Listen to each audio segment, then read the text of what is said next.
Books forever में खुशामदीद। Novel इश्क-दी-बाज़ी जिसकी writer है रेहाना आफ्ताब, उसकी ये 51 कैसे बोलते हैं यार 51 एपिसोड है और हो सकता है ये बल्कि ये सेकंड लास्ट ही एपिसोड है। बेशक इसकी ये लास्ट एपिसोड बने, लेकिन मैंने इनको 2 पार्ट्स में ही डिवाइड कर दिया है। ठीक है, तो आइए जल्दी से स्टार्ट करते हैं। मैं भी एक्साइटेड हूँ, देखते हैं आगे क्या होता है।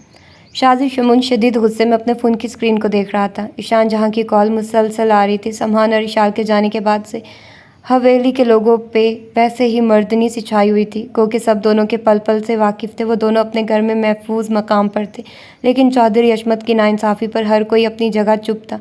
अदब आदाब इतना था कि चाह कर भी सब खुल के कुछ कह नहीं पा रहे थे। शाह भी शदीद दुख की कैफियत में था। एक जान निसार के साथ इस तरह का सलूक उसके भाई जैसा जिगर हवेली से यूँ बेदखल कर दिया गया था कि वह शदीद रंज की कैफियत में मुब्तला हो गया था। चौधरी असफंद और फरियाल ने बेटे बहू के लिए हवेली में कोई हंगामा नहीं उठाया था, बल्कि खामोशी से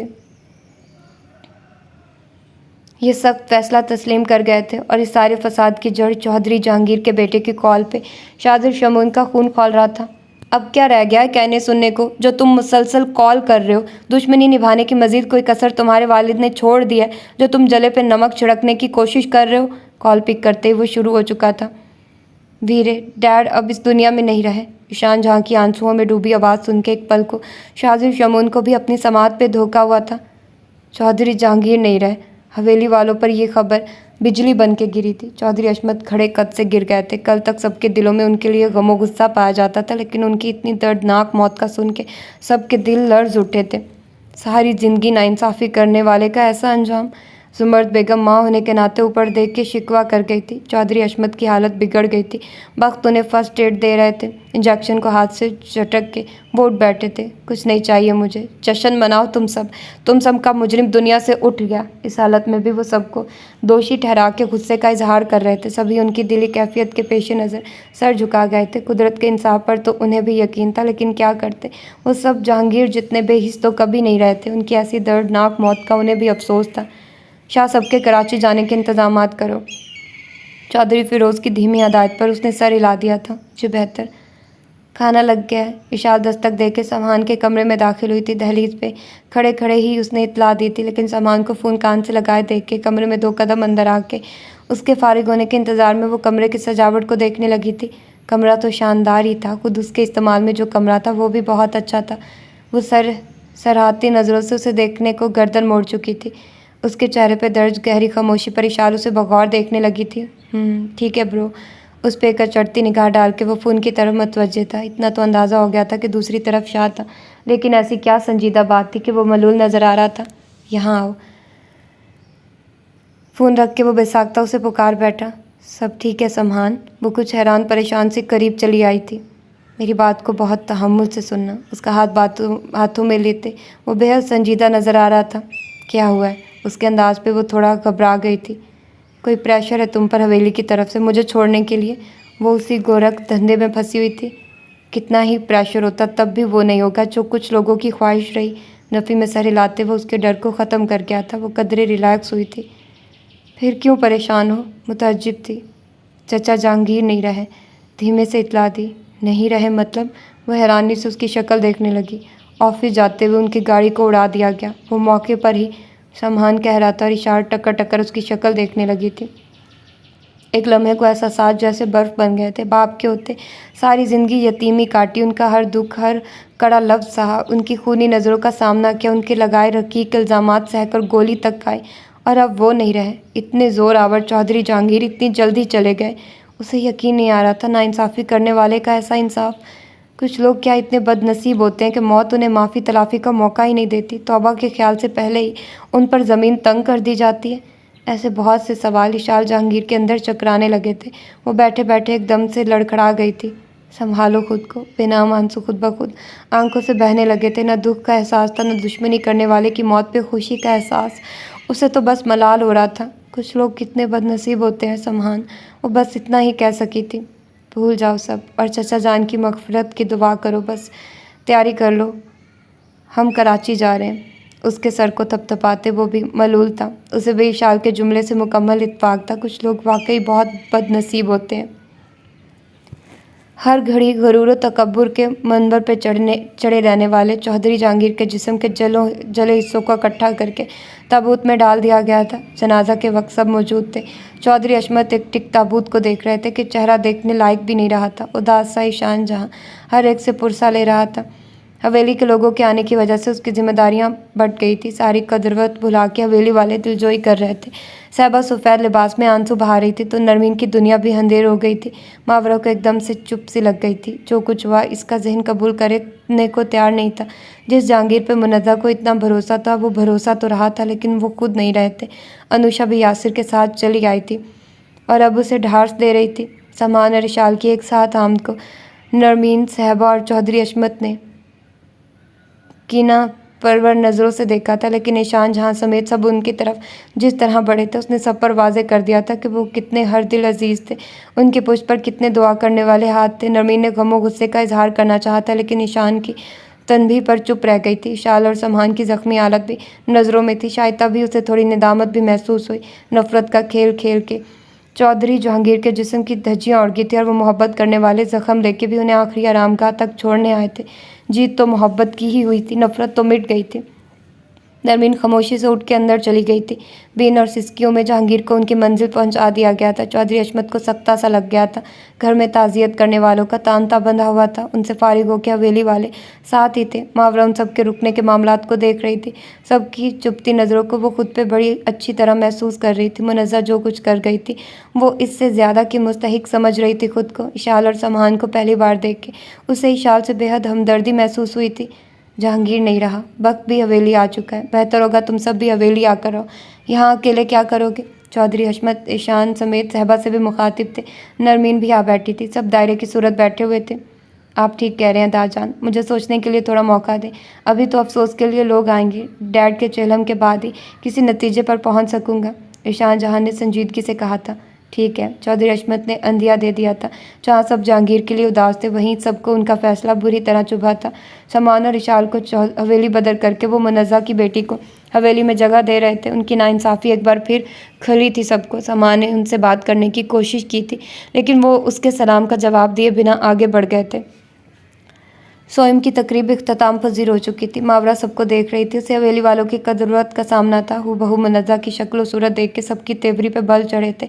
साइका की कातला की बेटी को रूबरू देख के वो सब बामुश्किल खुद पे जब्त कर रहे थे। उस वक्त सिर्फ फैमिली के ही लोग थे। हवेली वाले 10वें के बाद जाने का इरादा रखते थे। समहान अफंदी ने इशाल को चलने का इशारा किया था। एक मिनट इशाल। मावरा की पुकार पे वो उठते उठते समहान अफंदी को देखने लगी थी। सभी उसकी पुकार पे उसे चौंक के देख रहे थे, जाने वो क्या कहने के लिए उसे रोक गई थी।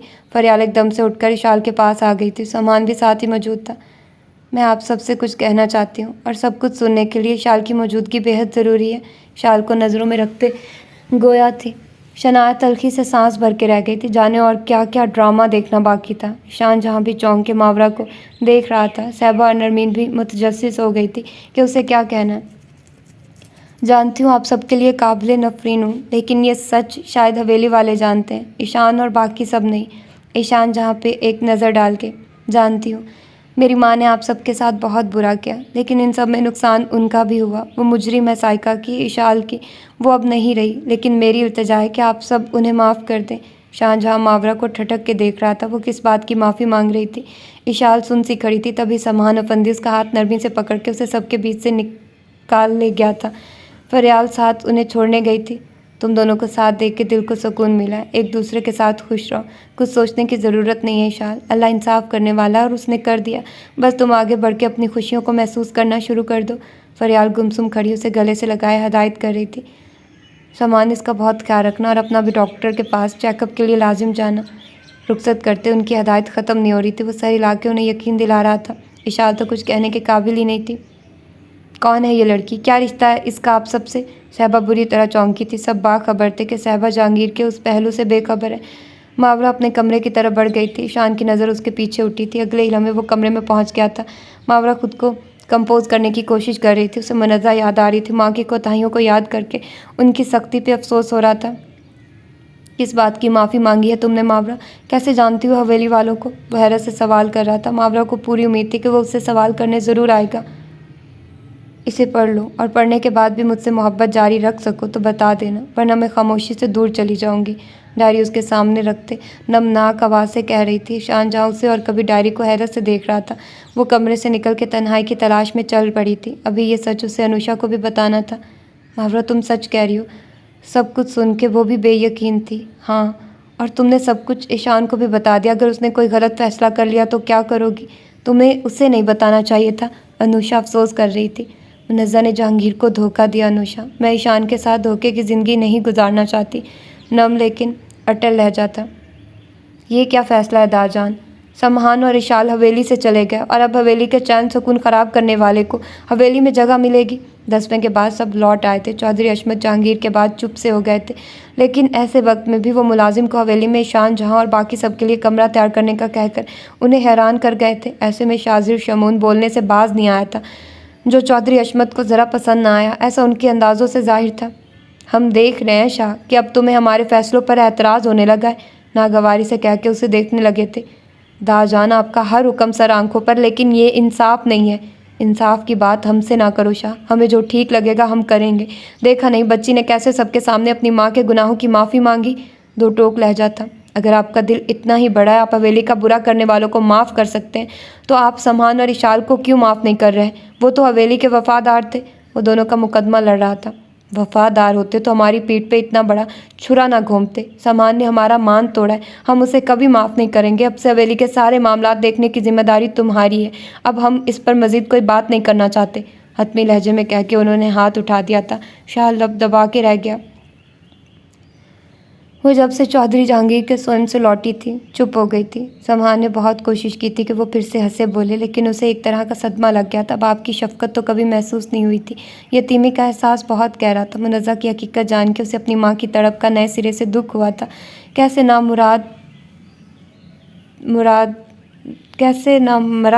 मुराद ना शाद मर गई। क्या हो रहा है? वो अकेली बैठी हुई थी जब समहान भी आके बैठ गया।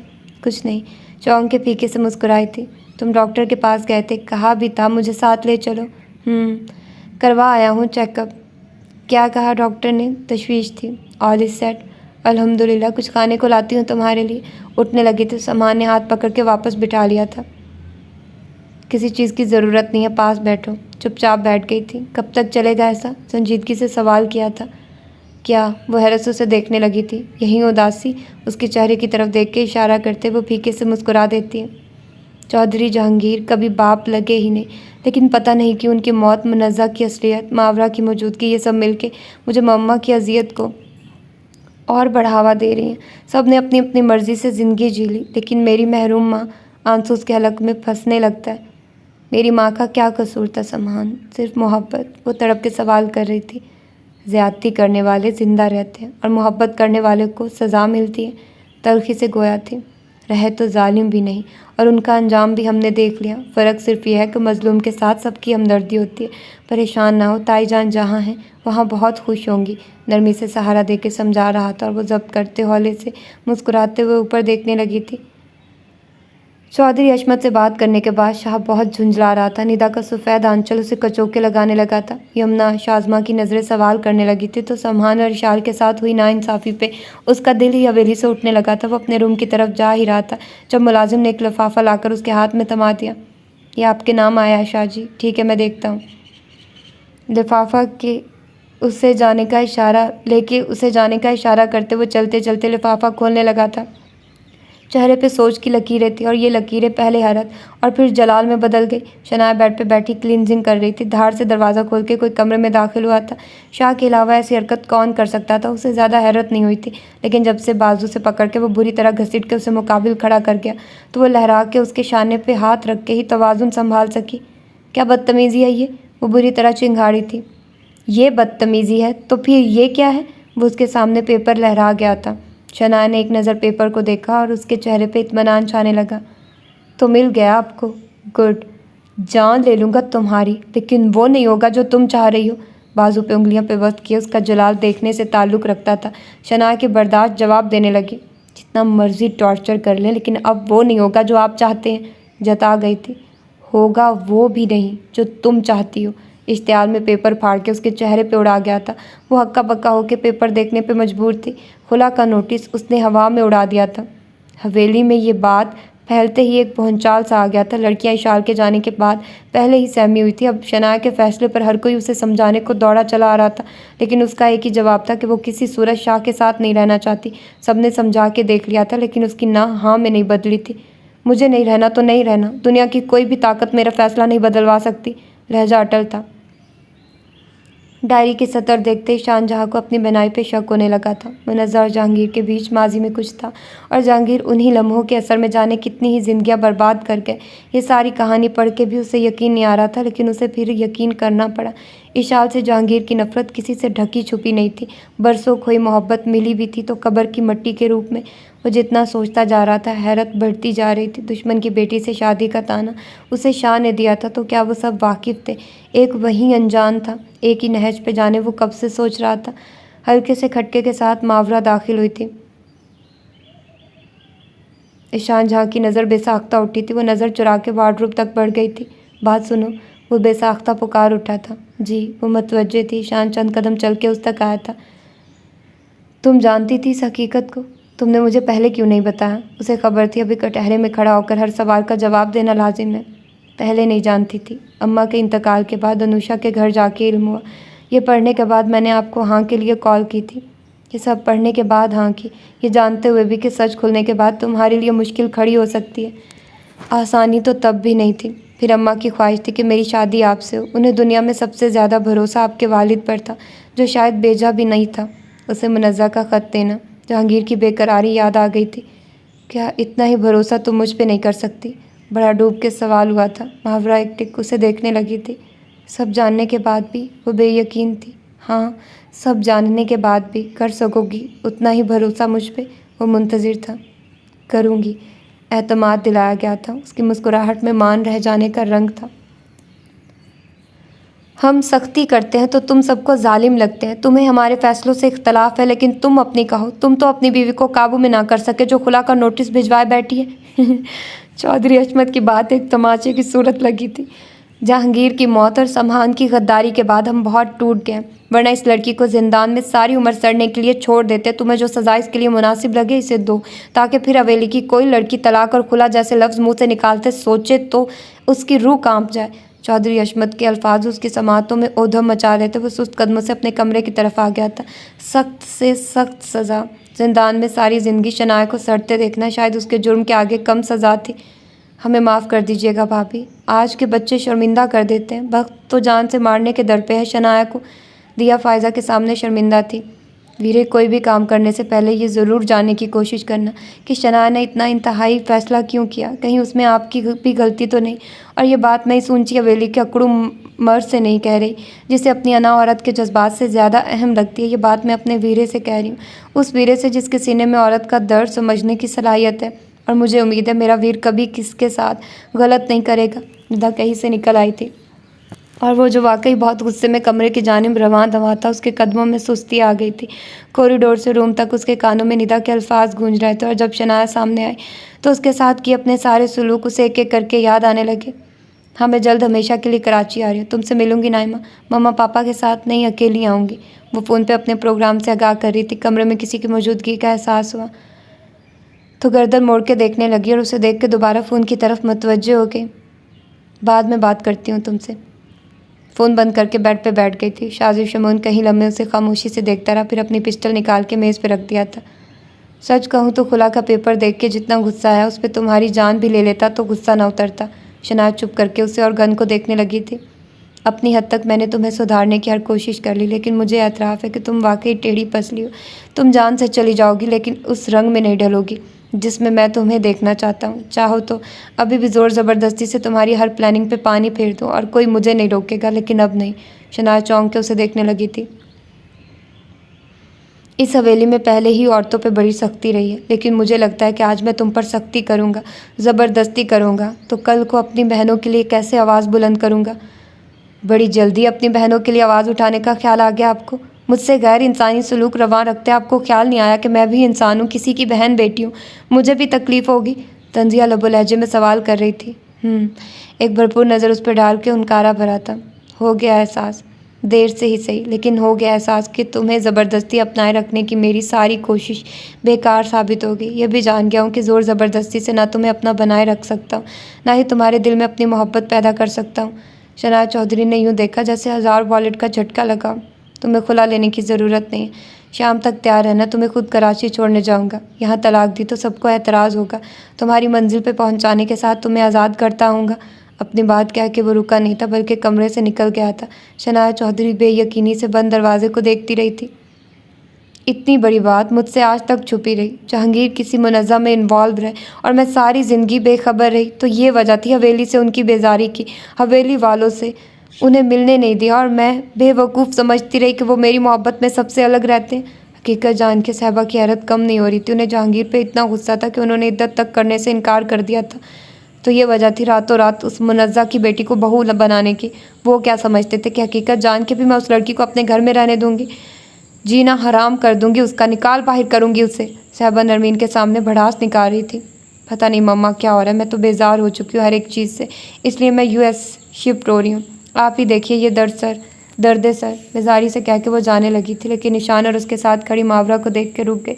उनके तासुरात से जाहिर था कि उन्होंने साहिबा की सारी बातें सुन ली हैं। मावरा का हाथ थाम के वो साहिबा के सामने आ खड़ा हुआ था। मावरा की नज़रें झुकी हुई थी, लेकिन निशान जहाँ साहिबा की नज़रों से नफरत का अंदाज़ा लगा रहा था।